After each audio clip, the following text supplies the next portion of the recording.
अगर आप श्रीमद् भागवत कथा को सुनना चाहते हैं तो ध्यानपूर्वक सुने।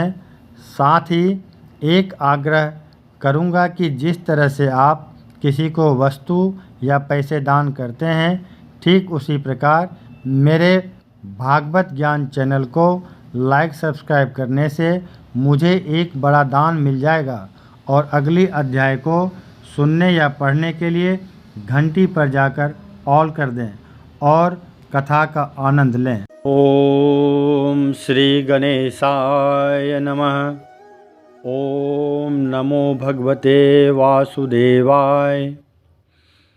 कृष्णं नारायणं वन्दे कृष्णं वन्दे भजप्रियं। कृष्णद्वैपायनं वन्दे कृष्णं वन्दे पृथासुतं। भागवत महापुराण प्रथम स्कंद अथ षष्ठोध्याय। नारद जी के पूर्व चरित्र का शेष भाग। श्री सूत जी कहते हैं, शौनक जी, देवर्षि नारद के जन्म और साधना की बात सुनकर सत्यवती नंदन भगवान श्री व्यास जी ने उनसे फिर यह प्रश्न किया। श्री व्यास जी ने पूछा, नारद जी, जब आपको ज्ञानोपदेश करने वाले महात्मा गण चले गए तब आपने क्या किया? उस समय तो आपकी अवस्था बहुत छोटी थी।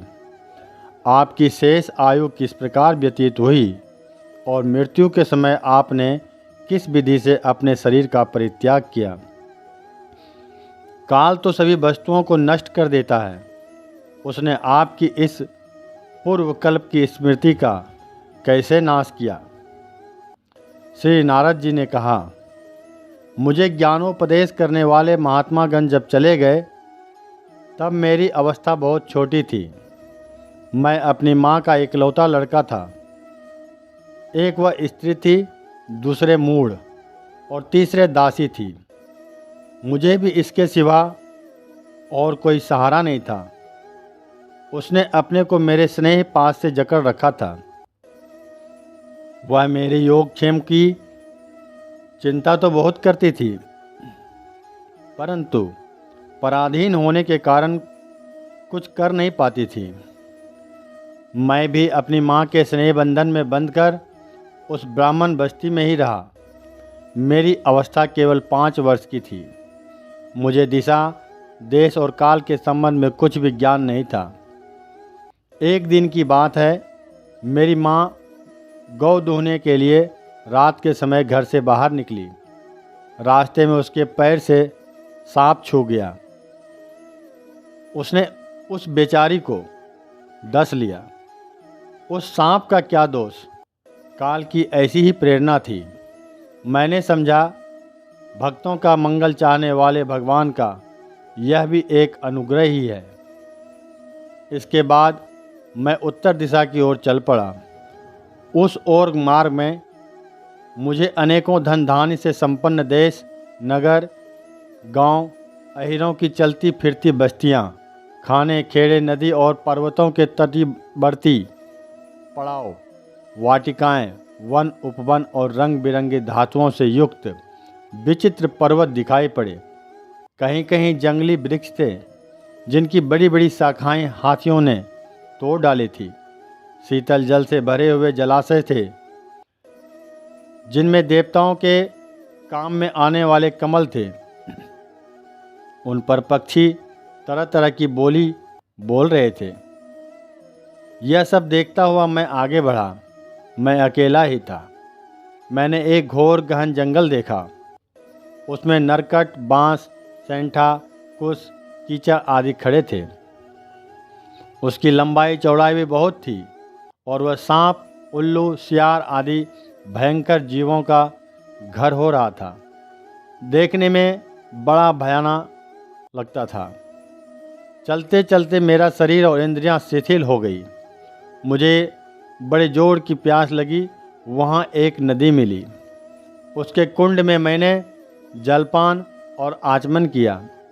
इससे मेरी थकावट मिट गई। उस वन में एक पीपल के नीचे आसन लगाकर मैं बैठ गया। उन महात्माओं से जैसा मैंने सुना था, हृदय में रहने वाले परमात्मा की उसी स्वरूप का मैं मन ही मन ध्यान करने लगा।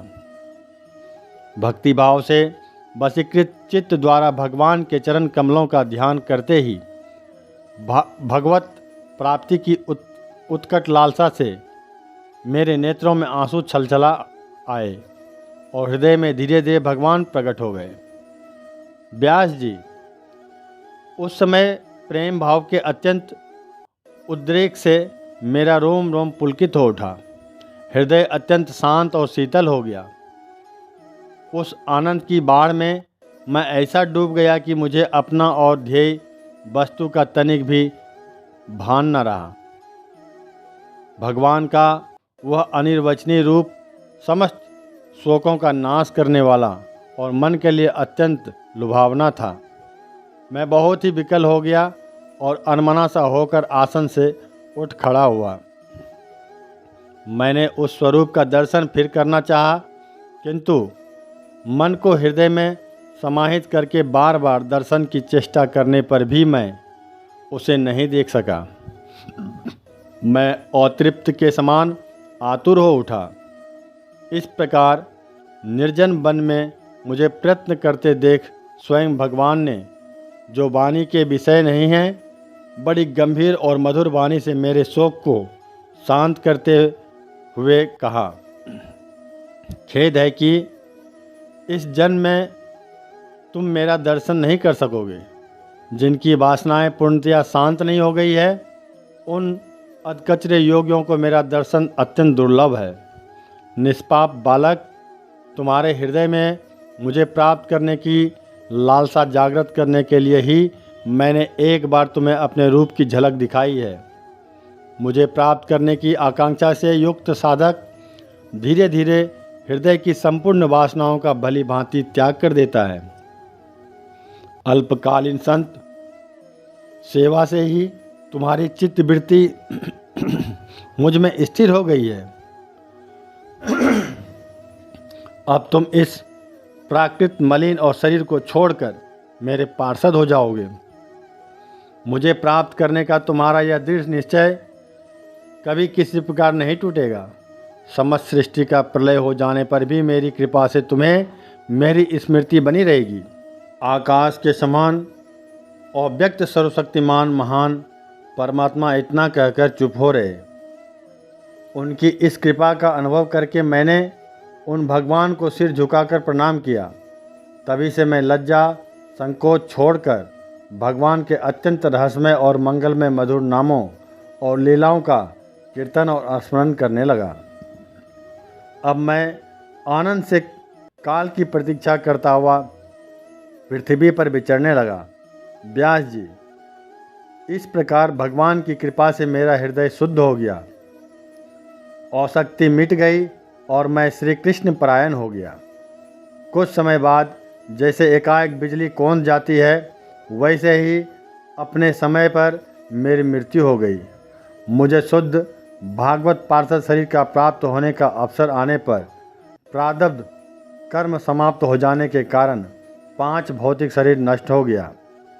कल्प के अंत में जिस समय भगवान नारायण प्रलयकालीन समुद्र के जल में शयन करते हैं, उस समय उनके हृदय में शयन करने की इच्छा से इस सारी सृष्टि को समेटकर ब्रह्मा जी जब प्रवेश करने लगे, तब उनके श्वास के साथ मैं भी उनके हृदय में प्रवेश कर गया। 1 सहस्त्र चतुर्युगी बीत जाने पर जब ब्रह्मा जगे और उन्होंने सृष्टि करने की इच्छा की, तब उनकी इंद्रियां से मरीचि आदि ऋषियों के साथ मैं भी प्रकट हो गया। तभी से मैं भगवान की कृपा से वैकुंठ आदि में और तीनों लोकों में बाहर और भीतर बिना रोक टोक विचरण किया करता हूँ। मेरे जीवन का व्रत भागवत भजन अखंड रूप से चलता रहता है। भगवान की दी हुई इस स्वर ब्रह्म से विभूषित बीना पर तान छोड़कर मैं उनकी लीलाओं का गान करता हुआ सारे संसार में विचरता हूँ।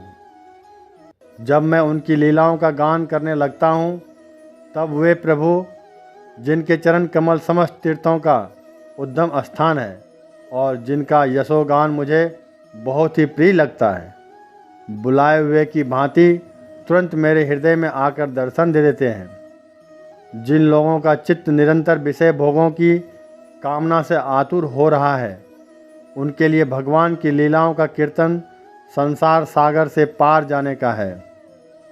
यह मेरा अपना अनुभव है। काम और लोभ की चोट से बार बार घायल हुआ हृदय श्री कृष्ण सेवा से जैसे प्रत्यक्ष शांति का अनुभव करता है। यम नियम आदि योग मार्गों से वैसी शांति नहीं मिल सकती। व्यास जी, आप निष्पाप हैं। आपने मुझसे जो कुछ पूछा था वह सब अपने जन्म और साधना का रहस्य तथा आपकी आत्मतुष्टि का उपाय मैंने बतला दिया। श्री सूत जी कहते हैं, शौनकादि ऋषियों, देवर्षि नारद ने व्यास जी से इस प्रकार कहकर जाने की अनुमति ली और बिना बजाते हुए वे स्वच्छंद विचरण करने के लिए वे चल पड़े। ये देवर्षि नारद धन्य है, क्योंकि ये सर्वांग पानी भगवान की कीर्ति को अपनी बीना पर गा गाकर स्वयं तो आनंद मग्न होते ही हैं, साथ साथ इस जगत को भी आनंदित करते रहते हैं। तो इस तरह से भागवत महापुराण प्रथम स्कंध का 6वां अध्याय समाप्त हो गया। दोस्तों, थोड़ा सा आपकी भी अनुग्रह मेरे ऊपर हो जाए तो लाइक सब्सक्राइब कर दें और नेक्स्ट वीडियो को सुनने के लिए बेल आइकन ऑल पर प्रेस कर दें ताकि अगली वीडियो आप तक पहुंच सके। धन्यवाद।